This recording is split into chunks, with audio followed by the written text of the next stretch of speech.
इसलिए यहां भव्य श्रद्धा केंद्र राम जी का मंदिर है।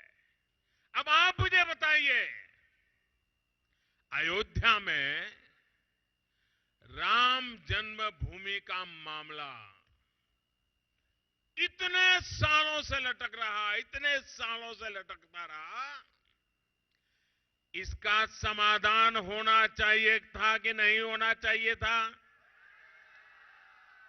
ये मसला शांति से सुलझना चाहिए था कि नहीं चाहिए था? सत्य के मार्ग पर सबको चलना चाहिए था कि नहीं चलना चाहिए था? लेकिन क्यों नहीं हुआ? क्योंकि वो वही काम करते थे जिसमें उनकी राजनीति की रोटियां सेकते रहे। इसलिए नहीं हुआ क्योंकि इसका हल कांग्रेस और उसके साथी कभी नहीं चाहते थे। लटकाना, भटकाना, इसी में उनकी राजनीति की खिचड़ी पकती थी। वो राजनीति करते रहे, सबको डराते रहे और देश अयोध्या में राम मंदिर का इंतजार करता रहा। मेरे प्यारे भाइयों बहनों, हम राष्ट्र नीति पर चले और अयोध्या में एक भव्य राम मंदिर के निर्माण का रास्ता आज साफ हो गया। भाइयों बहनों,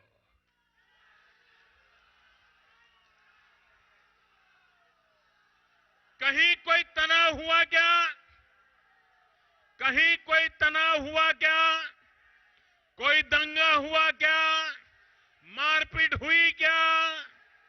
शांति से हुआ कि नहीं हुआ? देश में सब काम शांति से होने चाहिए कि नहीं होने चाहिए? अब मोदी शांति से सब करने के लिए कोशिश कर रहा है तो उनके पेट में चूहे दौड़ रहे हैं। भाइयों और बहनों, आर्टिकल 370 को लेकर भी इन्होंने यही डर दिखाया, अगर 370 को हाथ लगाए गए तो करंट लग जाएगा, करंट, बवाल हो जाएगा, देश का टुकड़ा हो जाएगा। यही बोलते थे ना, यही डर दिखाते थे ना। उन्होंने जम्मू कश्मीर में अलगाव को बढ़ने दिया, आतंकवाद बढ़ने दिया, वहां से पंडितों को निकाले गए, ये देखते रह गए, लेकिन निर्णय नहीं किया, फैसला नहीं लिया। आपने जब इस सेवक को फिर आदेश दिया तो आर्टिकल 370 भी निकाल गया और शांतिपूर्ण तरीके से आज कश्मीर आगे बढ़ने लग गया।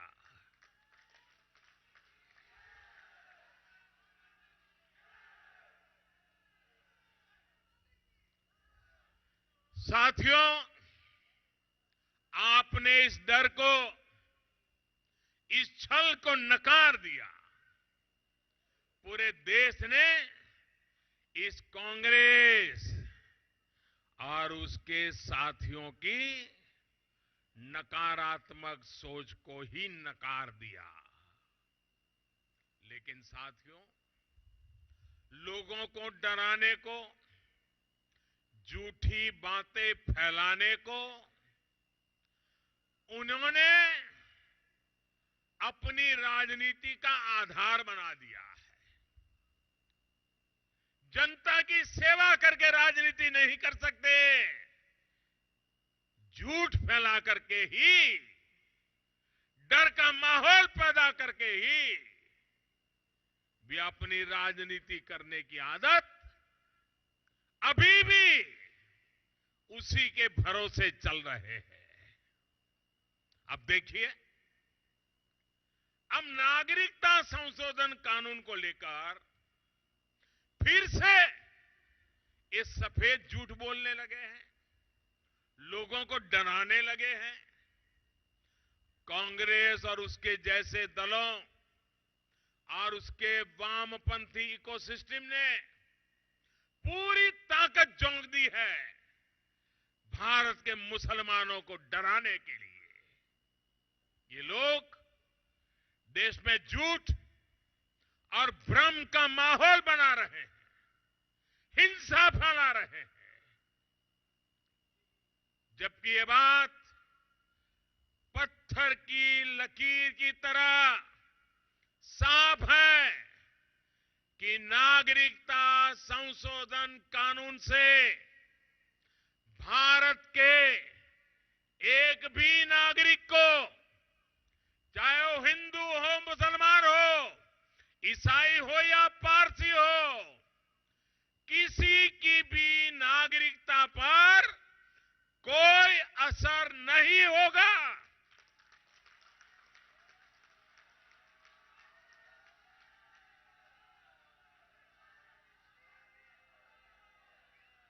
ये मेरी बात आपको समझ में आ गई? बराबर आ गई? मैंने साफ साफ बताया कि नहीं बताया? संसद में भी बताया था। आपको समझ में आता है, उनको समझ में नहीं आता है, क्योंकि उनकी राजनीति की खिचड़ी नहीं पक रही है।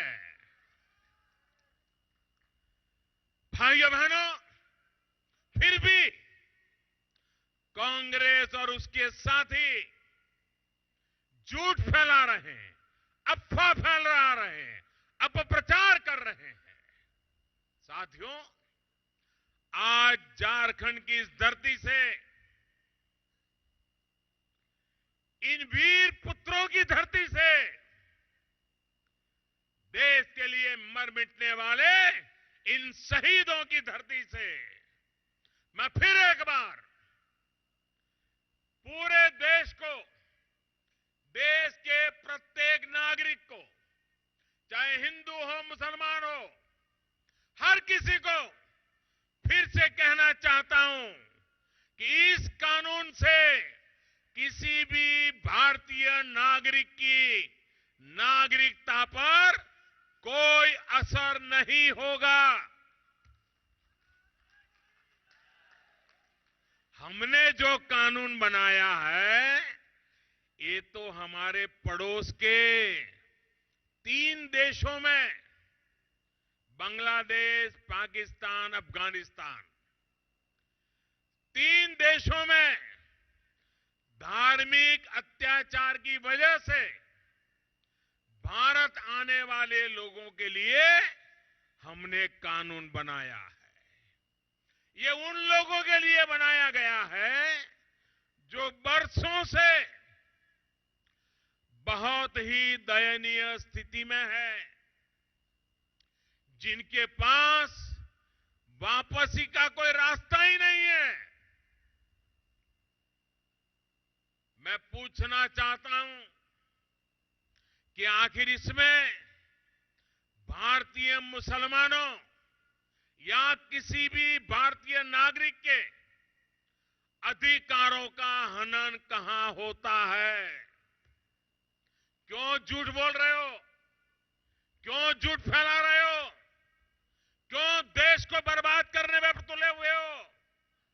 साथियों, नागरिकता संशोधन कानून न किसी भारतीय का अधिकार